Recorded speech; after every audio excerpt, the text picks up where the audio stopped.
What's up, my 1111 YouTube friends? Cheers.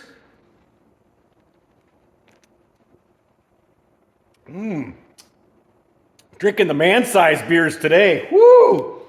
Unbelievable weekend. Trenton just killed it on the assembly of the two sleds that we're working on right now. He did 95% of the assembly himself. I built two engines. I did a video on Friday night. We had the engine done in this one.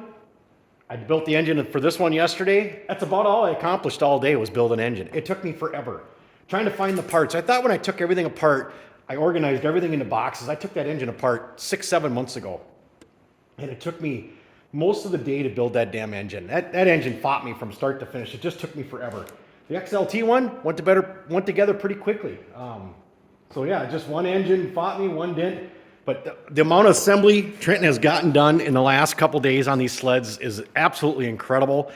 Project 2-Bag is well on its way.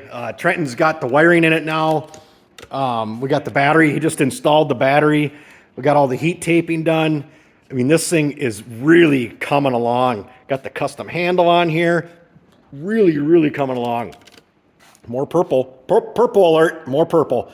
But yeah, the 2-Bag is looking absolutely incredible. I dropped the hoods off today at my decal lady, and I dropped off the donor 94 XLT, and I had an SPX hood. So she's going to duplicate all those decals and make them fit on hoods that they weren't ever on before. So she said she needs them for about a week. I am so freaking excited. This week can't go fast enough for me to be able to go pick these things up, because she's going to install everything on the hoods too. It's going to be Merry freaking Christmas when I get there and check out her work. I cannot absolutely wait at all.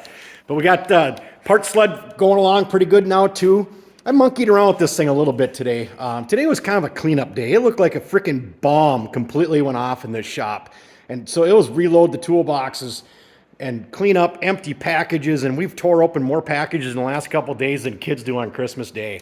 But part sled here, absolutely looking incredible. I got the LRM pipes fit in here now. LRM pipes fit in here. Larry Rugland pipes.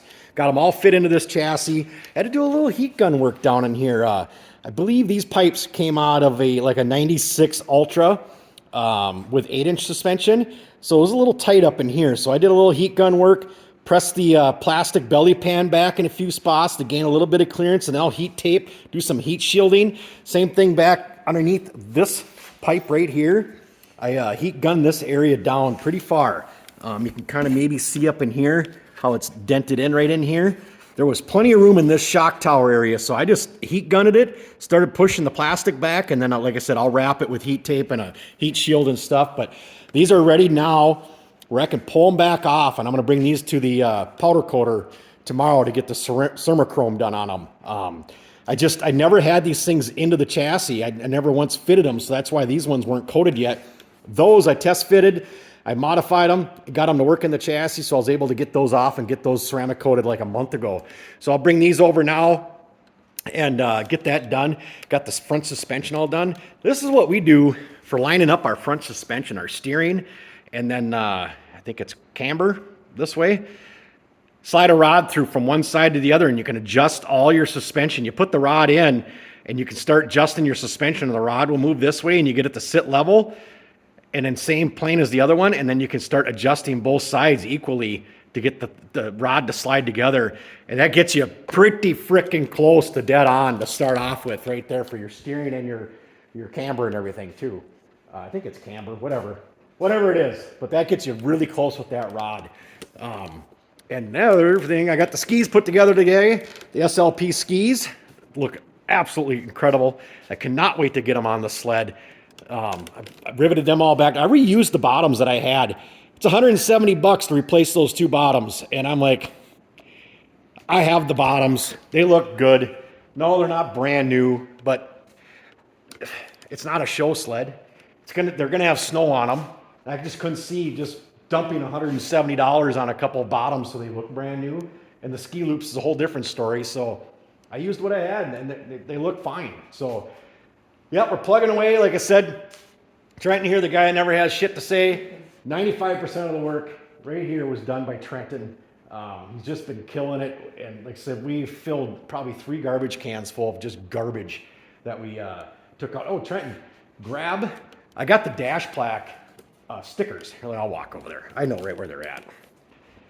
I went and dropped the hoods off today, and she had the stickers done. Let me find where I set them. Back here behind the bar somewhere. Up, here they are. So yeah, I went and had all the stickers made for our dash plaques, for our upcoming projects. One of the sleds we don't have a dash plaque for because Shane does not make one for the Gen 2 hoods. Trying to get him to, because I think, here's my personal opinion, on these Gen 2 dashes, you got this big old spot right here, this whole area that they cover in all this warning shit to keep everybody safe and sound. I think this area could have a dash plate right here, and then another one that went right here. And that way a guy could put a name of his sled on here. I think it's doable. I think I got to work on Shane a little bit more. Maybe he'll come around and see it the way I see it, but I think it's doable. I think a lot of guys would want a dash plate for their Gen 2, but or their Gen 2. And so, anyways, sorry, lost my train of thought. So yeah, we got all the names here. Here's for Trenton's 650 RXL. She did up all the names for us. Here's for Part Sled, and then we got one for Saving It. Those will go on all of our dash plates that are going on the snowmobile. So yep, I'll get all of them stuck on here soon. Trenton's just waiting for his dash. Did you order them from Shane yet, or? Yeah. Okay, yeah. So he's just waiting for his to come for Saving It, or unsure. But I have the one for Part Sled and I have the one for Saving It here. So we'll get them all stuck on and get the dash plates on. I like them. They look really cool. They really dress up a sled. So wedgelife.com for that stuff. And then I'll work on Shane about making them other dash plates because I really think it's something that's got to be done. So, we did get the track, chain case, all that stuff in too. So we drilled the track. The studs did not come in time. So we drilled it to install the track at least. One more thing that's done, and we'll just have to slip the studs in and do it this way. And we already started work on the air track over here. It's a kind of a 2-guy deal. It's not horrible. Kind of sucks. But yeah, you got to hit the nut with a little bit of heat from a torch. One guy's got to hold the backside of the stud, and one guy's got to run the nut off. So yeah, we're going through and fixing this track. I got such a screaming deal on the track itself. It's well worth putting a little bit of effort into making this track minty again. It's a suck-ass job, though. But whatever. Me and Trenton spent about a half an hour last night, and we made it almost halfway around. But it kind of sucks. So, but whatever. It is what it is. Hope you guys enjoyed the video. I will, this week, not a ton going to get done. Trenton's going to take his test to be a licensed sprinkler fitter, and I got to work the next couple weekends, and I haven't worked in years on a weekend. So, but we got more parts coming. We can start more assembly. That's the one thing right now. We hit a dead spot on a couple of things that we need parts for. So I don't think I did too shabby for the amount of parts I had on hand to get as far as we did. I spent a couple weeks planning because of this weekend was going to be a big weekend for us. And the amount of parts that I did have here didn't hold us up much. It was a couple hardware store trips. And I'll give you an idea.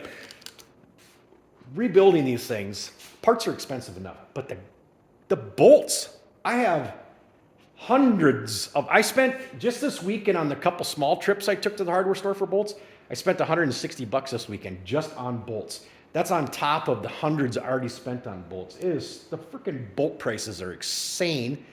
And to do these things, to replace every bolt is hundreds and hundreds and hundreds of dollars. It's unreal. Where everybody says, yeah, I redid my sled for $800 or $1,000 or whatever. Well, a quarter of that price is just in the bolts. So yeah, insane amount of money I've spent on bolts in the last week. So, all right, guys, thanks. And we'll get another video coming up as soon as we can when we got more progress going on. I think the next thing is to get the seats put together and get the seats on so we can stand back and enjoy them. And by then, the hoods will probably be back too. So see you in the next one, guys.